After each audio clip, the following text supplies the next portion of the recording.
Hello everyone and welcome back to another episode of Math with Dr. War. This is the last video in Q2B, thank goodness. And we had to do a lot of prep work before we actually got to the type of questions you may see on the GED test. So this actual standard is that you must be able to compute and write numerical expressions with squares and square roots. So this is the finale. How do you compute with square roots? So that is what we're going to be doing. So because I says compute, you know what we're going to be doing. We're going to be adding these square roots. We're going to be subtracting these square roots. We're going to be multiplying them and dividing them. And that's what you have to be able to do. So let's begin. We're going to start with addition and subtraction. Those two go together. So let's look at our first example. So it's not multiple choice. I have 3 square root 5 plus 5 square root 5.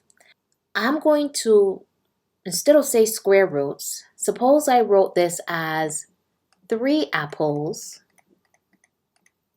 plus 5 apples.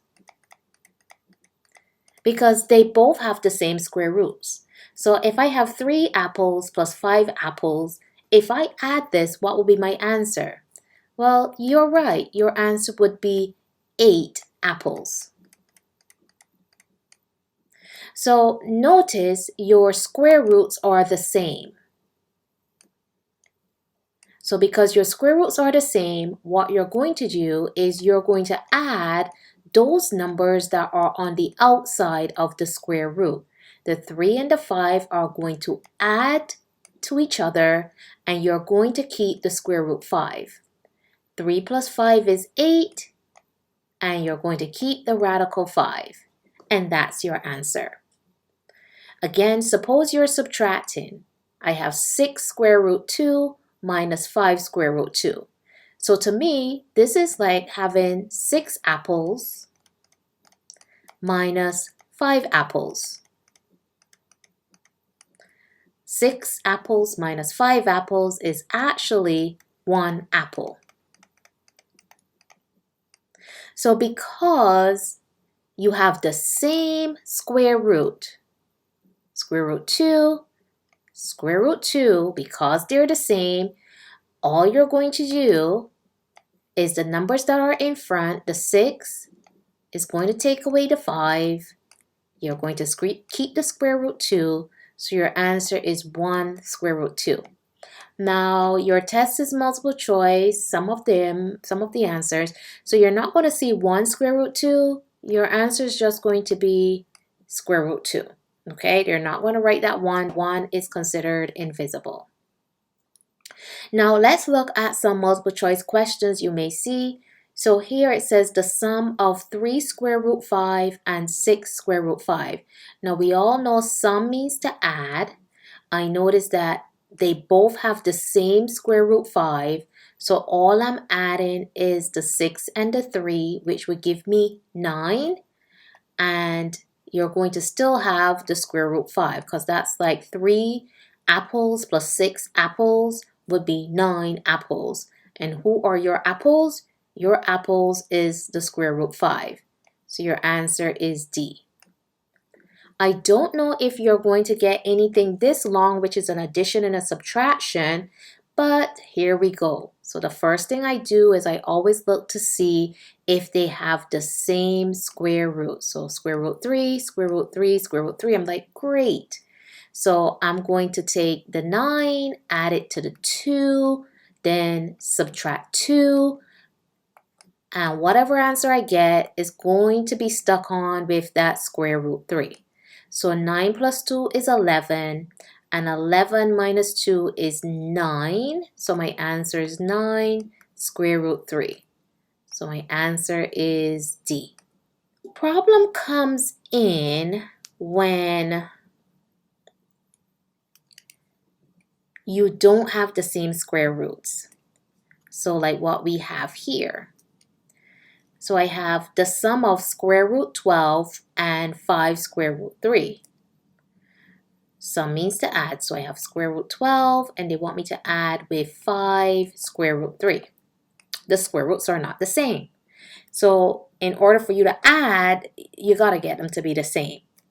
Now 3 is prime, so that's my clue to say, okay, I need to break this 12 into 3 times something.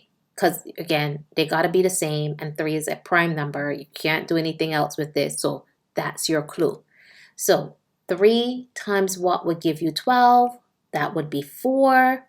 4 is not prime, so we got to break that down some more. So 4 is 2 times 2. Remember that you have to, in order to get out of prison, you must have a partner. So that's your pair. So then this becomes 2. The 2's break out of prison, right? The 3 is going to stay in prison because it does not have a partner. Notice this is going to stay plus the 5, square root 3. So you got your apples and apples. And all you're adding now is the 2 with the 5, which is 7.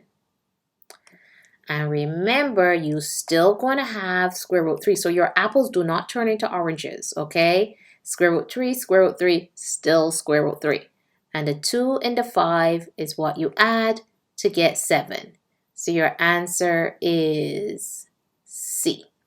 I don't know if you will see this on the test. I'm just going from the standard. So if they give you square roots that are not the same, you have to try to make them the same. This one over here is a little bit more difficult. So I have square root 27 plus square root 12. And if you notice, when you get to be simplifying your square roots, you're going to see like the same numbers over and over. So 12 is not prime and 27 is not prime. So we're going to start breaking those up. We all know 12. We always use 4 times 3. And then the 3 is prime. So you're like, okay, 4 is 2 times 2. And if you want to get out of prison, you got to look for your peers. So that's that. So the 2's escape. And square root 3 is left behind. Now, and I always start with the smaller number because these are easier to work with. Once I get my smaller radical, once it's simplified, and I look here and I see that 3, I know right here is going to be 3 times what?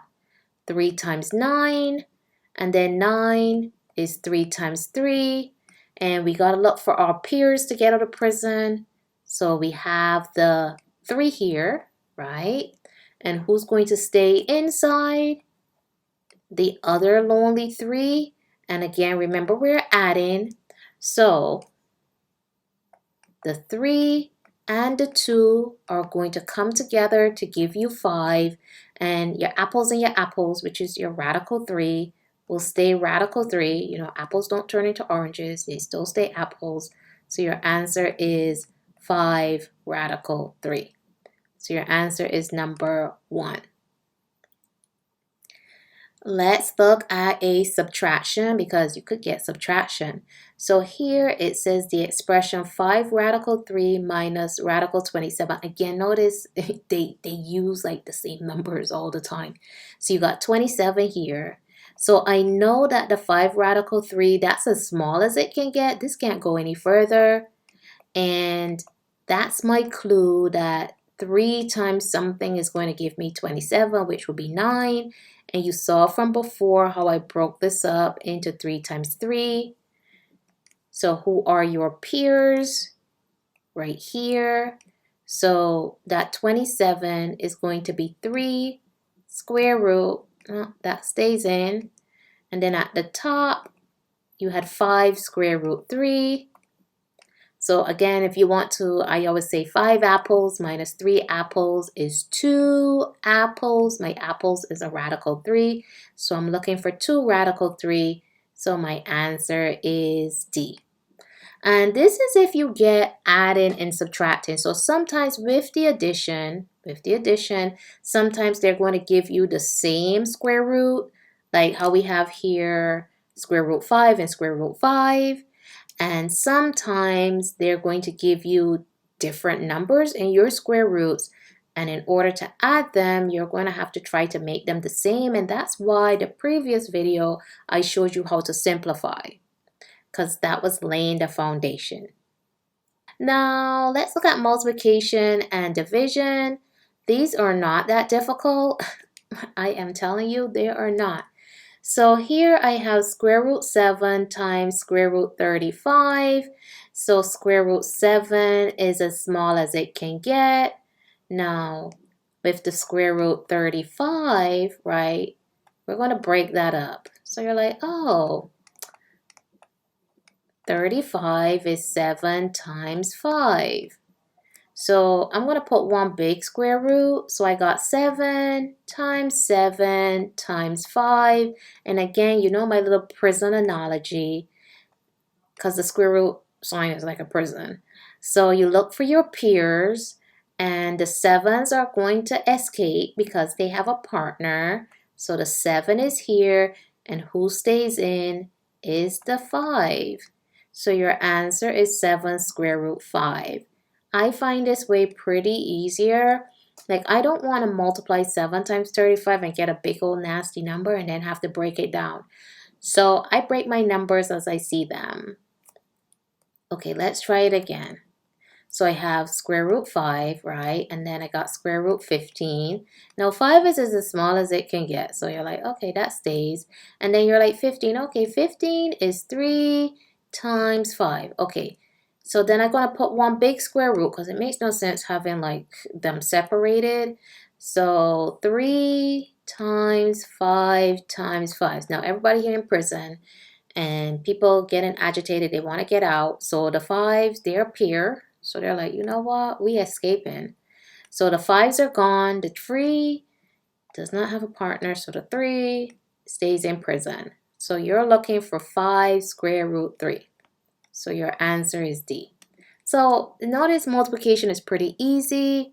For division, now this is how I do my division. So you got square root 65 and square root 5. So what I do is I put one big square root because I'm like, why have two square roots? So this is 65 over 5. And then I'm like, you know what? They say compute. So I'm going to divide this. 65 divided by 5 is 13. Now I got square root 13. 13 is a prime number. You can't break that any way you want to. So your answer is C. Division is pretty simple. Again, here you have square root 15 divided by square root 3. And again, why have two square roots? Let's just put these all in one prison, like why? And then you're like, yeah, I could divide that. 15 divided by 3 is 5. But remember, you still got the square root signs. So you get the 5. And you can't simplify square root 5 any further. So your answer is D. I hope you found this lesson helpful. I know for many students, the addition and the subtraction is a little bit challenging when they don't give you the same square roots. Multiplication and division is a little bit simpler. I'm hoping that if you do see this on the GED exam, that they don't give you these ones here. But if you do, you have an idea that you have to do some simplification before you add them. So I'm hoping that on your GED test, you see like the first 4. These are pretty simple to solve. And then the multiplication and the division are not that difficult either. Again, I hope this lesson has been helpful. If you like the content, please hit the like button. If you're new, please subscribe. If you know someone who is going to go take their GED exam, please share the channel. And as always, if you have any questions or concern, please drop them in the comments below. And good luck on your GED examination.